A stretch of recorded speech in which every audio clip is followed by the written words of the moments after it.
Masayang pagbati na may ngiti sa aking mga labi. Naghahanap ba kayo ng makakatuwang sa pag-review ng inyong anak? Meron yan sa DepEd. Ang ETUlay online tutorial ay libre at handog ng ating kagawaran sa pangunguna ng OUA ICTS EdTech. Ito ay isang proyektong makatutulong sa mga mag-aaral, katuwang ang mga magulang o kasama sa kani-kanilang tahanan para masagutan at maunawaan ang mga modules. Hangad din ng programang ETUlay ang matulungan ang ating mga guro sa kanilang mga blended learning classes. Ang ating ETUlay ay mula kinder hanggang senior high school. Bukod sa academics, meron din tayong mga special programs gaya ng All is Wellness, Reading and Math Remediation, Storytelling, Mommy Tech Talks, Classes sa Gramatika, Speech Class, Financial Literacy, at marami pang iba. Pinalawig din ng ETUlay ang ating Alive program para sa mga mag-aaral mula grade 1 hanggang grade 3. Gayun din ay mayroon tayong ALS program at SPED tutorials na makasisigurong makakamit ng lahat ang inclusive education. May SPED hotline na rin para sa inyong mga katanungan patungkol sa special education. Kaya, subaybayan mula Lunes hanggang Biyernes, mula 9:00 ng umaga hanggang 7:00 ng gabi ang ating ETUlay. Sa ating pagtutulungan, maiaangat natin ang bawat isa. Ating itutulay ang pagkatuto upang di mapigil ang pag-aaral ng kabataang Pilipino. Itulay natin ito, sulong edukalidad.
Mabuhay! Good day to all! I am your tutor Madge. Welcome to ETUlay, a free online tutorial, an initiative of the Department of Education, Information and Communications Technology Service, Educational Technology Unit, ICTS EdTech. This program is aimed at helping and assisting learners from kindergarten, senior high school, ALS, Alive, and SPED learners. Aside from answering the modules, the ETUlay is offering programs which you will surely look forward to. Together with our parents and teachers, the ETUlay will bridge the gaps where difficulty and ease meet in learning new knowledge and skills. So, let us prepare our modules, pen and paper. Ready your mind to see and hear worthwhile and interesting lessons. Let us now study and learn, together with our volunteer online tutors. Tara na!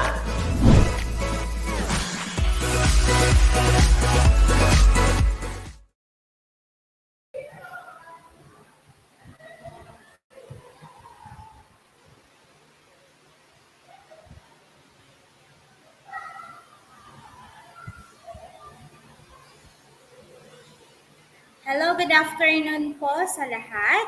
Ayun, okay. So, bago tayo magsimula sa session natin this afternoon, gusto ko po na i-share nyo muna sa mga kaklase, kaibigan nyo para ngayong hapon lahat tayo sabay-sabay na matuto. Okay, so I'm Tutor Jolie na makakasama nyo every Friday, 1:40 to 2:20 ng hapon. Okay, so pero bago tayo magsimula, nais ko lang po batiin ang lahat na good afternoon sa lahat po na sa lahat po na nakikinig at sa lahat po na nanunood sa atin. At shout out din po sa aking principal na si Sir Remarty de la Cruz at sa aking mga kako-teacher dito sa SDO Malolos. Good afternoon po. Okay, now, okay, so ngayon po is fourth quarter na tayo, quarter 4, week 2 na tayo. So, konting push na lang. Again, sabi ko nga, konting push na lang. Matatapos na natin yung school year 2021-2022. Okay, so our topic for this afternoon, real-life problems that can be solved by statistics. Okay, so good afternoon sa lahat. Okay, so good afternoon Agabao, Janela Agabao from SMS Isabela. Then Freya, good afternoon from NHS Ragay SDO Camarines Sur, good afternoon. Okay, kay Iya, good afternoon from San Mariano National High School, SDO Isabela. Good afternoon. Samantha, good afternoon. Okay, then Felix Manalo, good afternoon, watching from District Doña Magdalena Gafod High School. Okay, good afternoon. So, good afternoon kay Robin. Okay sa lahat? Okay, mga anak, good afternoon to all. Okay, continue tayo before we start. Okay, so I would like to say thank you for Surgeon na nagpapahiram sa kanilang module na may magamit po tayo. Okay, so we have objectives for this session. This module focuses on the lesson data gathering and organizing. After going through this module, you are expected to, number 1, identify the methods used in gathering data. Number 2, gather and organize data using the frequency distribution table. So statistics na tayo. So ibig sabihin nun, okay? So maano na natin, ito ay magagamit natin, okay po, sa buhay natin na kung saan we are going to enjoy life. Okay, so we have, before we start, okay, so ano muna tayo, konting review lang, okay? So, ito po yung makikita yung mga words na answers natin sa questions while we are discussing. Makikita nyo po mamaya kung bakit yun po yung sagot. Okay, for the directions, choose the letter of the correct answer. Number 1 question. It is an oral or verbal communication method of collecting data where the interviewer asks questions generally in a face-to-face contact to other person or persons. Okay, so again, sa katulad noon, okay, so yung sagot nyo sa chat box natin, okay po. So A, experiment method, B, interview method, C, observation method, and D, questionnaire method. What is the answer for the question number 1? Okay, so yes, very good. Okay, so tingnan natin kung tama yung mga sagot nyo, anak. Okay, for the question number 1, the answer is, okay, so very good. Sa lahat na nagsagot ng B, tama po yung mga sagot nyo. Okay, we will see why this question is interview method. Continue tayo doon sa lesson natin, sa proper lesson. Okay, how about number 2? It is a method used when the objective is to determine the cause and effect relationship of a certain phenomenon under controlled condition. Okay, again, it is a method used when the objective is to determine the cause and effect relationship of the certain phenomenon under controlled condition. A. Experiment method. B. Interview method. C. Observation method. And D. Questionnaire method. Okay, what is the answer for the question number 2? Okay, we will see if your answers mga anak is correct. Yes, exactly. The answer for the question number 2 is letter A. How about the other question? Another question number 3. It is a data you first gather from an experiment or study. The data is raw, that is, it's not sorted into categories, classified, or otherwise grouped. Again, it is a data you first gather from the experiment or study. The data is raw, that is, it's not sorted into categories, classified, or otherwise grouped. What is the answer for the question number 3? Okay, we have A, frequency data, B, group data, C, histogram, and D, ungroup data. Okay, we will see if your answer is correct. Okay, very good. Okay, so the answer for number 3 question is letter D. How about, okay, second to the last. It is a data that has been bundled together in categories. And again, number 4 question, second to the last, it is a data that has been bundled together in a categories. Okay, A, frequency data, B, group data, C, histogram table, and D, ungroup data. What is the answer for number 4? Thank you for the correct answer for number 3. How about number 4?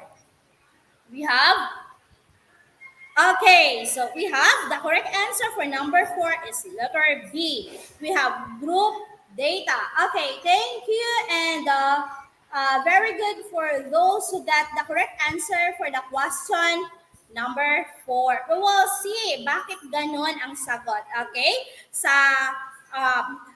discussion natin later on. Okay, so the last question is, it is the difference between the upper and lower boundaries of any class in a frequency distribution table. Again, for the last question, number 5, it is the difference between the upper and lower boundaries of any class in a frequency distribution table. A, average, B, class width, C, data, and D, frequency. What is the answer for number 5?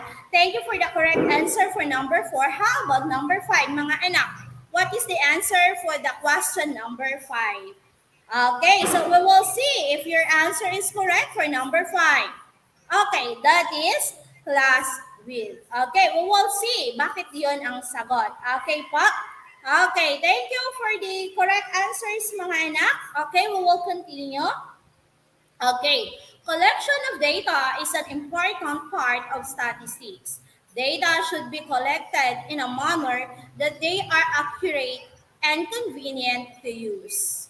Okay, again, collection of data is an important part of statistics.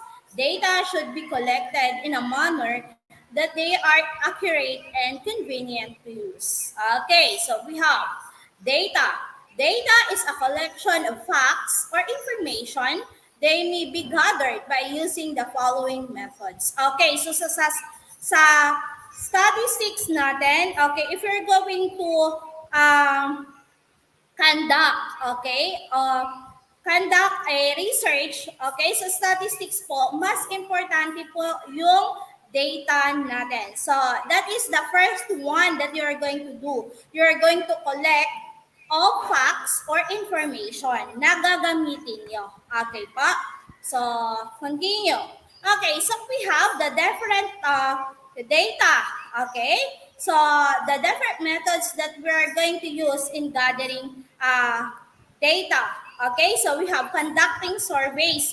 Ano kaya yung conducting surveys? Okay, so example, teacher made a form and asked the students to fill out the previous grades and return the form to him her. Okay, so I have a picture here. Okay, so sa conducting survey, so si teacher or yung nagsasurvey, so yung nagka-conduct, may form siya na ibibigay doon sa sa tao or sa person, which is nakukuhanan nila ng information about their research. So yun po yung sinasabi nating conducting survey. So face-to-face, may tinatanong, may form, yung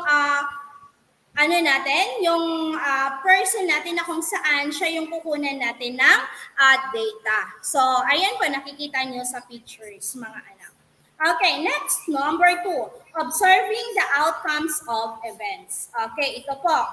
So, example, just I wanted to find whether a die or pair or biased sheet tossed that die 40 times and recorded the result. Okay, if you can see sa picture po, ino-observe niya. Ano kaya yung magiging outcomes? Okay, so like for example, the picture number 1. Ito, mga anak. Okay, dito sa illustration, okay, tinitingnan, ino-observe nila yung tumutubong halaman. Ano kaya yung outcome niyan?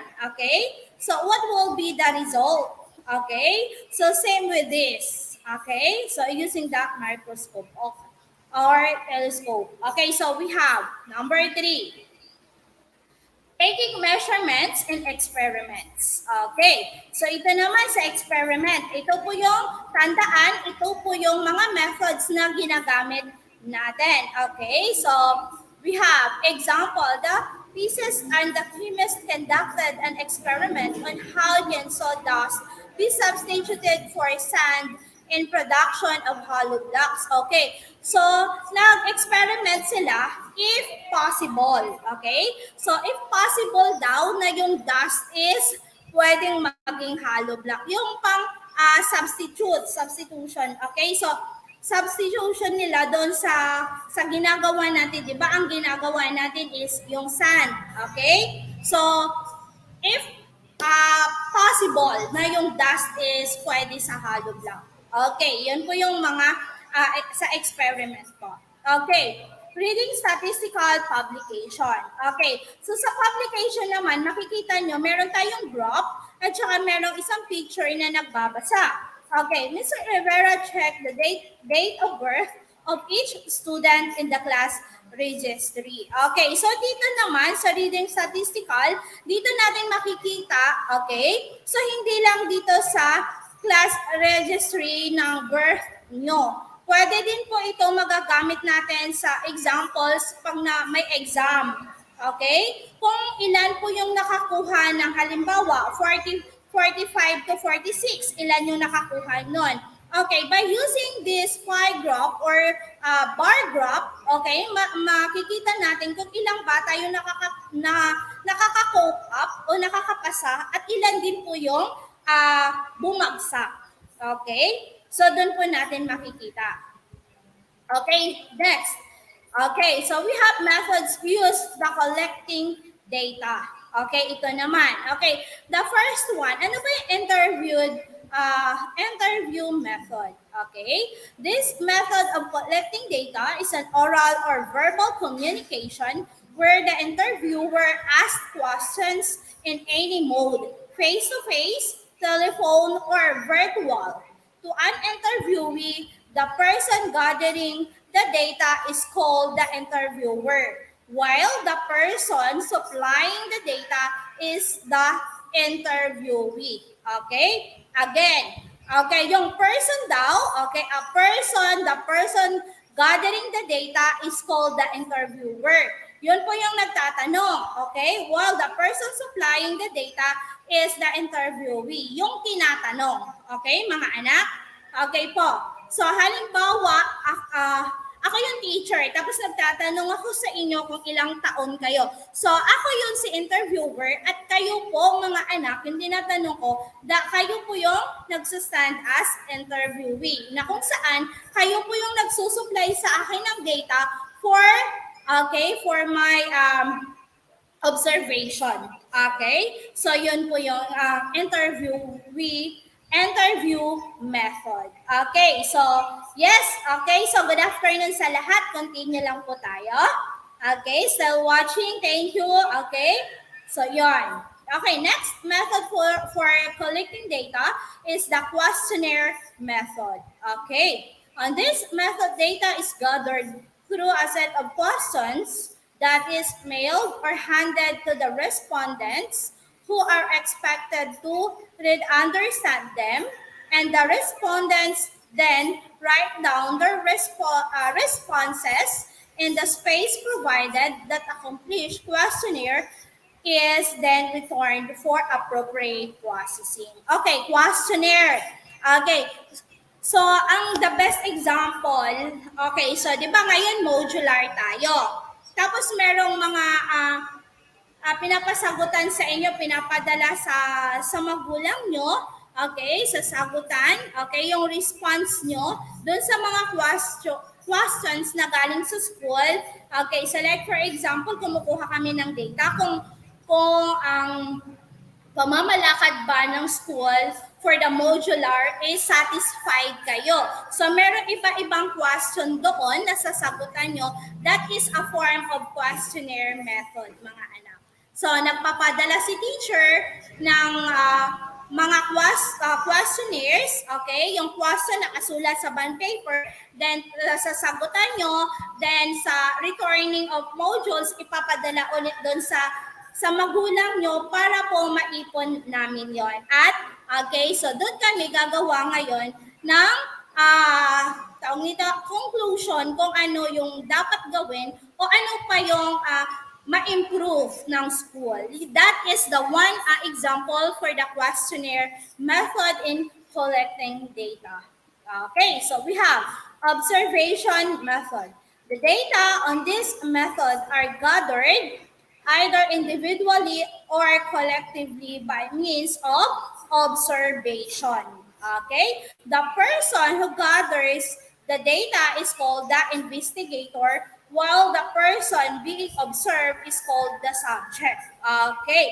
So like for example, okay, isa sa mga example dito sa observation method, yung ginagawa ng guidance nyo, nung face-to-face pa, mga anak. Okay, so like for example, hindi alam ni guidance, okay, guidance counselor ng school. So may kasalanan, okay, sabihin nyo na, ma'am, nangungopia po kasi siya. Okay, so nahuli yon ni advisor, tapos pinadala siya kay guidance. So para po mapatunayan yon, okay, so si guidance, that will be the investigator. Kung totoo po na nangopia yung kaklase nyo. Then, okay, o nandaya sa exam. Then, ang subject po, yung kaklase nyo na tinatanong ni guidance counselor. Okay? That will be the observation. Then, in-observe lang siya kung ano yung mga sasabihin niya. Okay? So, kinokollect lang ni guidance counselor yung mga data na kailangan. If that subject is nagsasabi siya ng totoo. That is the one method for the observation method po. Okay? So, yun. Naintindihan po. Continue lang tayo, mga anak. Okay po. Good afternoon po. Okay, so good afternoon to all po. Okay, so we will continue lang. Okay? So, yes. Okay, so we have, yun po. Okay, the next one, we have the experiment. Okay, sa experiment method naman, okay, this method used when the objective is to determine the cause and effect relationship of a certain phenomenon under controlled condition. Okay, experiment. So itong experiment method natin, karamihan, diba? Karamihan po ginagamit natin to sa science. Okay, sa laboratory nyo. Okay, ng face-to-face, okay? So, sana nga maging face-to-face na kasi para, di ba, mas masaya yon at magkikita-kita na kayong mga magkakaklase, di ba? So, mas okay yon. Tapos, mag-exchange kayo ng ideas. Okay, so itong experiment method, ito po ay ginagamit during the laboratory. Karamihan po yan sa science, okay? Sa laboratory subject nyo. So, like for example, yung mag-dissect kayo ng palaka, ng frog. Okay? So, pag nag-dissect kayo ng so doon kayo nag-experiment, okay? What will be the cause and the effect? Okay? Kung bakit kayo nag-dissect ng frog na yon. Or yung onion, di ba? Yung tinitingnan nyo sa microscope. Okay? So, yung kukuha kayo ng balat ng sibuyas, then titingnan nyo yung mga cells niya. Okay, so isa po yun. So, collecting data, so i-observe nyo kung ano ang nangyayari. Then, okay, what will be the effect? Okay, yung cause and effect nun. Okay, yun isa po yun sa ginagamit natin. Okay, so yung experiment method na yan to collect data. Okay po? Okay, so we have, okay, yes, good afternoon. Okay, so good afternoon. Nais ko lang batiin ulit. Okay, so good day po, okay, from, okay, NHS Ragay SDO Camarines Sur. Okay, so good afternoon, anak. That will be Ona, J. Ona. Okay, Carabin, good afternoon. Yes, Molina, good afternoon from Ocampo National High School. Okay. Then Janet, yes. Okay. Good afternoon, Janet from. Okay. So Tutor Jolie at Amazing Student. Okay. Thank you. Okay. So good afternoon. Okay. So we will continue our discussion. Okay. After gathering data, okay, tapos na tayo mag-gather ng data. Tama? Okay. So after gathering data, we need to organize them. Aayusin natin. If we don't do this, we might miss important information about the data and may result the difficulty in interpreting the data that we have gathered. Okay? Using frequency table helps us to record, clarify, and easily find what we are looking for our data in a tally table.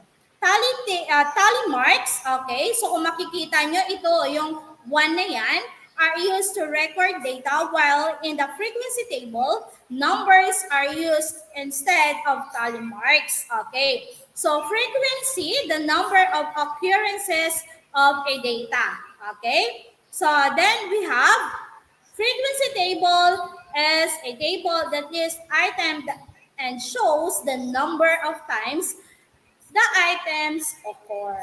Okay, so we have, ito yung mga steps. Okay, steps in constructing a frequency table for ungrouped data. Okay, kasi meron tayong group data at meron tayong ungrouped data. Okay, step 1 for the ungrouped data. Make 3 columns. Arrange the data in order in the first column. Okay, make a tally, count the tallies, then write the frequencies. Total all the frequencies. Okay, so we have the example. Example A. Below are the results of a survey about the favorite colors of 15 students in the freshman class. What color is the most favorite of the students and the least favorite color? Okay, so we have the different colors. We have green, violet, yellow, red, black. Okay, so ito. Okay, so we have, okay, ang sabi dito, write colors in the first column. Ito, yung colors. Okay, then make a tally. Okay, second column yan, mga anak.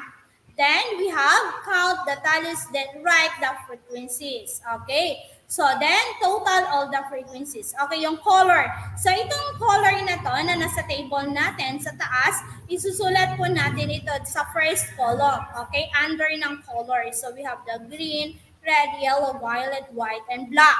Then after that, alamin natin, okay, alamin kung ano yung gusto ng bawat student. So we have 15 respondents, tama? Okay, so kailangan, ang tally nyo, kailangan makasagot sila lahat. Hindi po pwede na 13 lang, 12 lang, kasi, okay, mamimiss nyo yung ibang information. Okay, so hindi po yan magiging accurate yung data nyo pag may kulang po na isang respondent. Okay? Then, okay, we have color green. Okay, so ilan kaya yung may gusto? Out of 15 students, ilan kaya yung may gusto na green ang color? Ilan yung red? Okay, dito po, okay, sa 15 students, meron tayong 3 na gusto yung color green. Then, meron tayong 4 doon sa red. We have 3 doon sa yellow. Once sa violet, white, dalawa, and black is dalawa. Okay, then after that, kung ilan yung tali nyo dito, yun pa isusulat nyo lang into numbers po sa frequency. So we have 3. So 3 din po ang nakalagay din eh. Then we have 4. 4. Okay. Then, okay, ang sabi dito, lahat po yan, ang frequency nyo, ito-total nyo po pagkatapos nung naisulat. Then that is 15. So ibig sabihin nun, tama po na lahat ng respondents nyo ay nakasagot. Walang kulang, walang labis, walang kulang. Lahat po sila nakasagot. Okay po? Okay. So based on the table, it shows that red is the most. Okay. So red po yung may pinakamaraming may gusto. Then yung pinakamababa nyo is violet. Okay. So violet po. So dito nyo malalaman kung ano yung pinakagusto nilang color sa lahat ng respondent na yon. Okay po? Okay. Good afternoon. Okay. We will continue. Okay. Sa example B naman, an airline ask their passenger on a flight to rate the quality of their service. The table below shows the ratings of 24 passengers. Make a frequency distribution table of the data collected.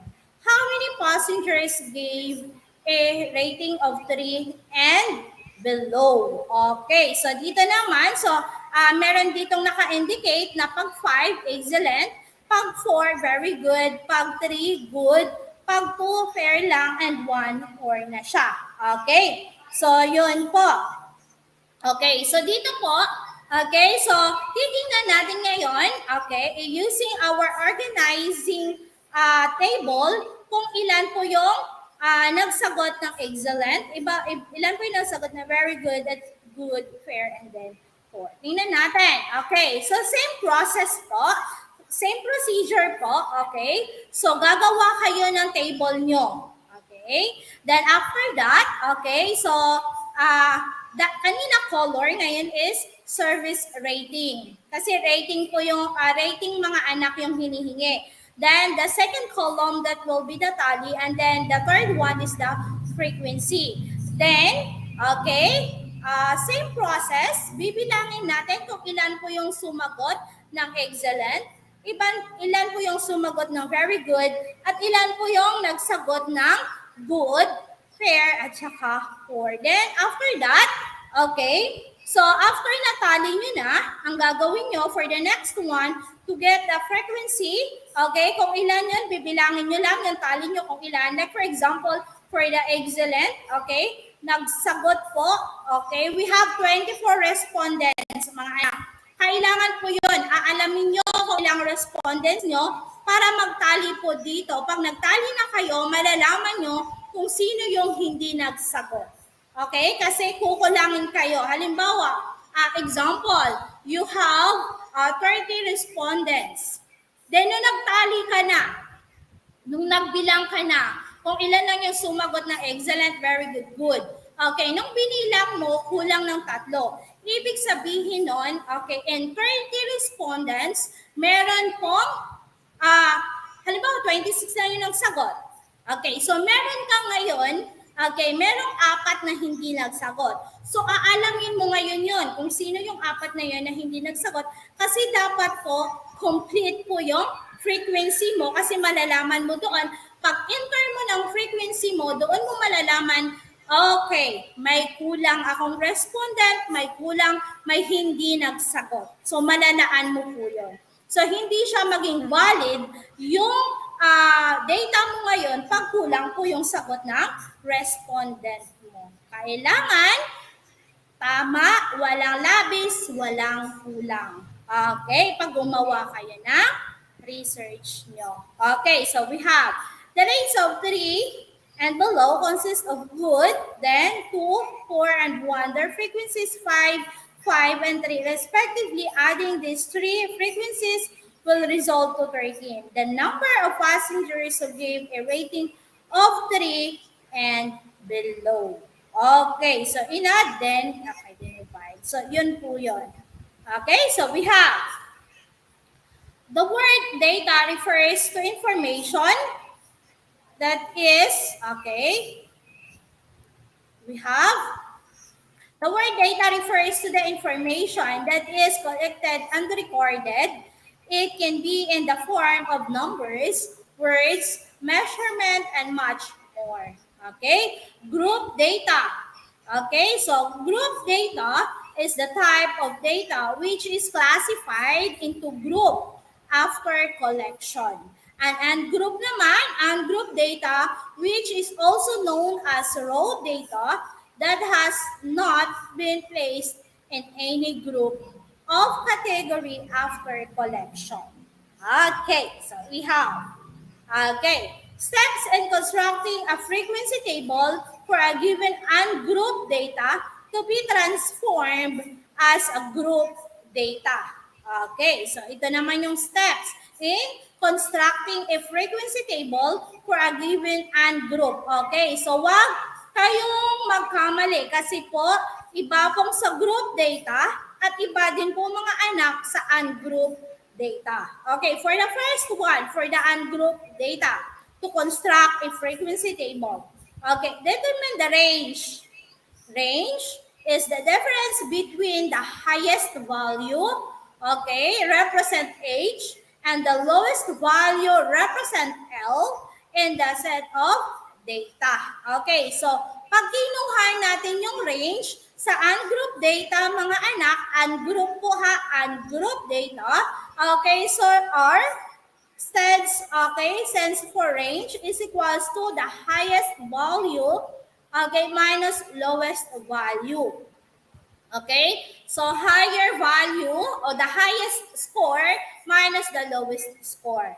Okay, so we have number 2, determine the desired number of the class interval or categories, the ideal number of class interval in somewhere between 5 to 5 and 15.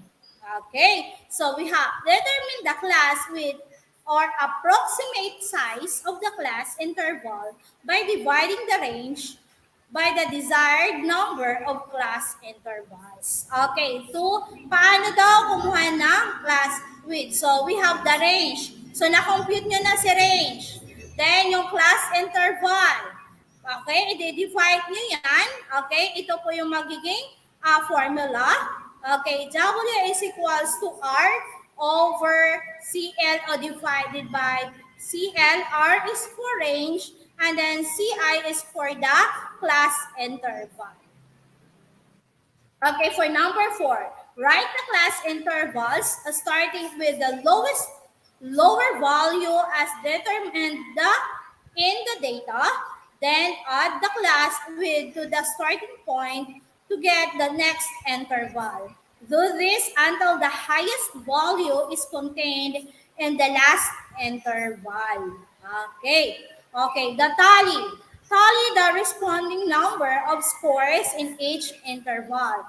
Then summarize the results or sum up the tallies under the frequency column. Okay, so we have the example. The following are the test scores of students. Ito po yung mga scores nyo. Halimbawa, kayo po, grade 7. Okay? So ito yung mga scores nyo. Construct a suitable frequency table. Use 6 as the desired number of class interval. Okay, 6 daw yung class interval niya. Okay, so solution natin, number 1. Okay, determine the range. Okay, so dito po sa sa table natin, kung nakikita nyo, yung highest score po, okay, nung kinuha natin yung data, yung highest score is 40. Then we have the lowest score is 10. Okay, so we have that is 40, ima-minus lang natin to get the range, or R, 40 minus 10 is 30. Now, your range po is 30, mga anak. Then, sinabi doon kanina, okay, use 6 as the desired number of class interval. So, yung CI natin for this table, okay, we have 6. Okay? Okay, now for number 3, determine the class width. Okay, so yung formula dyan is W is equals to R, which is the range. Then yung CI natin or the class interval natin is 6. So nakuha na natin si range, 30 divided by 6. So we have 5. Okay, so 5. Okay, then write the class interval starting with the lower value as determined the data. Okay, starting with 10 and with, okay, is equals to 5. The class interval are 10 to 15, 16 to 21. Okay, so kasi 5. Diba? So 10, 11, 12, 13, 14, 15. So yung class interval nila, ang gitna is 5. Then 16, 16, 16, 17, 18, 19, 20, 21. So now, yung class interval nila is 5. Okay po? Okay, so on and so forth po. Dito, 5 din. Sa 34 to 39, 5 din. 40 to 45 is 5 din. Okay, so now, okay, so makagawa na kayo ngayon ng tally table nyo. Okay? Okay, tally the corresponding number of scores in each interval, then summarize the results or sum up the tallies under the frequency column. So ito yung table natin. Okay? So yung interval natin, class interval natin is 5. So 40, okay, 40 to 45, 5 po yung interval. Okay, then nagtali tayo using this data, okay? Tiningnan natin kung ilan po yung nakakuha ng score from 10 to 15. Okay? Then, so, ibig sabihin nun, ang between dito is 10, 11, 12, 13, 14. Okay? So, mapupol siya doon sa 10 to 15. Then, 16, 17, 18, 19 hanggang 21, yun po ay mapupol naman siya doon sa 16 to 21. Okay, so we have ang score po, yung nakakuha ng score ng 10 to 15 is 10, 16 to 21 is 9, 22 to 27 is 4, 28 to 33 is 6, 34 to 39 is 4, and then 40 to 45 is 2. Okay, yun po yung nakakuha ng mga score nila. Okay, then we have, okay, so now, okay, so sagutin na natin. Okay, what's more? Okay, so directions, match column A with column B, write the letter of the correct answer and the space provided before the number. Okay, for the question number 1. Okay po, so nakasunod. Wow, okay, so si Alex Zain, okay, si Alriza, okay, si Gaza po. Okay, nagta-thumbs up. Ibig sabihin nun, naiintindihan niya. Same with the Carlet po. Okay, naiintindihan din niya, anak. Okay, so, okay po. Continue tayo. Okay, so we have directions match column A with column B. Write the letter of the correct answer and the space provided before the number. Okay, so sa chat box na lang din mga anak, no, alamin nyo kung ano po yung nababagay dito. Okay, for column A, blank Nick stood outside. Ito po yung situation. Okay, Nick stood outside a movie theater and asked many of patrons if the movie they saw was good. Okay, so nagtatanong siya. Okay, what will be the answer? Ang pagpipilian po, A, data, B, survey, C, experiment, D, example, E, observation. What should be the answer for number 1? Again, Nick stood outside a movie theater and asked many of patrons if the movie they saw was good. Okay, so nag-a-ask siya, nasa labas, nasa movie theater siya, di ba? So nagtatanong siya kung yung movie ba is maganda. What will be the answer, mga anak? Okay, so the answer for that is, okay, B, that is nagsusurvey siya. Okay, nagtatanong, nagsusurvey siya. Si Nick po is nagsusurvey. How about number 2? Mark used the solvent's formula because he don't have an idea about how population is going to behave. Okay, so what is the answer for number 2? Mark used the solvent formula because he don't have an idea about a population is going to behave. Okay, so what will be the answer? Okay, so yung B natin, nasagot na yan. Okay, naibigay na natin kanina. Okay, how about number 2? Ang natitira na lang po, data, experiment, sample, observation. What will be the answer for number 2? We will see if the answer is correct. Okay, observation. Okay, so nag-observe siya. Okay, so ginamit niya yung formula na yon to observe, okay, how population is going to behave. Okay, observation. Okay, so now, okay, so tapos na yung survey, tapos na yung observation. What is the answer for number 3? Mrs. Smith got the students' final examination scores in her math class for the past year. Okay, ano yan? Okay, Mrs. Smith got the students' final examination scores in her math class for the past year. Okay, so ano yan? Data, survey, tapos na ang survey natin. Ang experiment, tapos na din. Sample or observation. Okay, what will be the answer? Okay, we will see. Letter A, data po. Very good po, Carlet. Very good, Samantha. Very good, Janet, for the correct answer. Okay, yung iba habol. Laban tayo sa internet po, sa connection.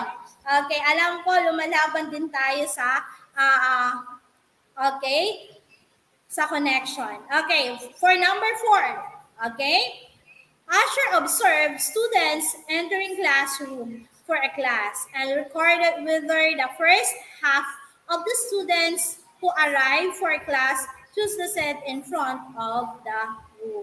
Okay, again, Asher observed students entering classroom for a class and recorded whether the first half of the students who arrived for class choose the seat in the front of the room.